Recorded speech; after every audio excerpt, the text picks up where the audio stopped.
మా రాప్తా నియోజకవర్గంలో upper Pennar project 2018లో గౌరవ ముఖ్యమంత్రి చంద్రబాబు నాయుడు గారు దాదాపు 804 కోట్ల రూపాయలు ఆ రోజు శాంక్షన్ చేశారు. అన్నగారు కూడా వచ్చినారు. ఆ రోజు మనం అందరం కలిసి భారీగా భూమి పూజలు కూడా చేశాం.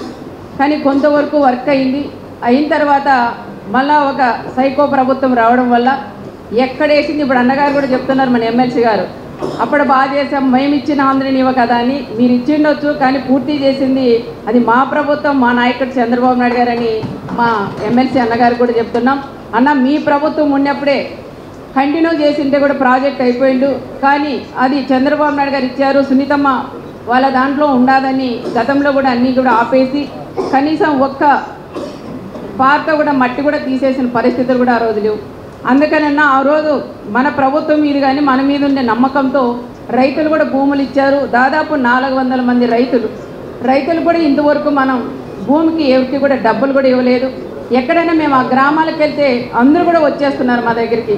గత ప్రభుత్వంలో వాళ్ళకి సంబంధించిన వాళ్ళు కొంతమందికి డబ్బులు ఇచ్చారు కానీ చాలామంది ఇవ్వలేదు. 400 మంది రైతులు ఈరోజు నష్టపోయారు. దాదాపు 8 సంవత్సరాల నుంచి వాళ్ళు పంట పెట్టుకోవడానికి నోచుకోలేకపోయారు. కనీసం లోన్లు కూడా వాళ్ళకి వచ్చే పరిస్థితి లేవు. మొత్తం కాలం అంతా కూడా ఆ రోజుల్లోనే మనం వర్క్ కూడా మనం చేసింది కూడా జరిగింది. అందుకని దాదాపు మన ప్రభుత్వం ఉన్నప్పుడే 2019లో వాళ్ళకి టోకన్ కూడా కొట్టించాం. ఆ రోజు నేను కూడా మంత్రిగా ఉన్నప్పుడు ఆ రోజు టోకన్ కూడా కొట్టించాం. మళ్ళీ డబ్బులు కూడా వాళ్ళకి రాలేదు. ఇప్పటికే దాదాపు 14 కోట్ల రూపాయల వరకు మనం వెంటనే మీరు రిలీజ్ చేస్తే వర్క్ కూడా వాళ్ళ కాంట్రాక్ట్ వచ్చి మొదలు పెడతారన్న.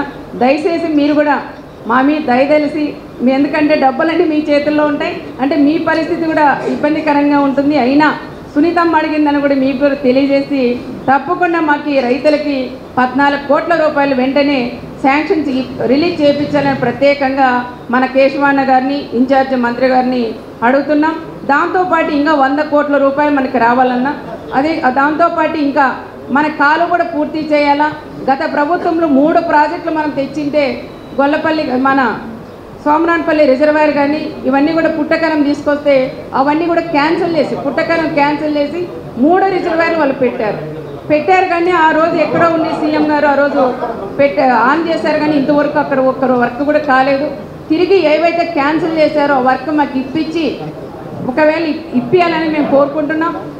లోడ్ బడ్జెట్ ఉంటే మాకు సోమరాన్పల్లి రిజర్వాయర్ పూర్తి చేసి మన కాలు కూడా పూర్తి చేసి రైతులకి వెంటనే డబ్బులు ఇవ్వాలని ప్రత్యేకంగా ఈ మీటింగ్ ద్వారా అన్నగారిని కూడా నేను కోరుకుంటున్నాం. సార్ జిల్లాకు వచ్చినప్పుడు వచ్చేలోపు ఈ డబ్బులు కూడా ఇప్పించాలని ప్రత్యేకంగా కేశవాన్న గారిని కూడా నేను కోరుకుంటున్నాను. అదే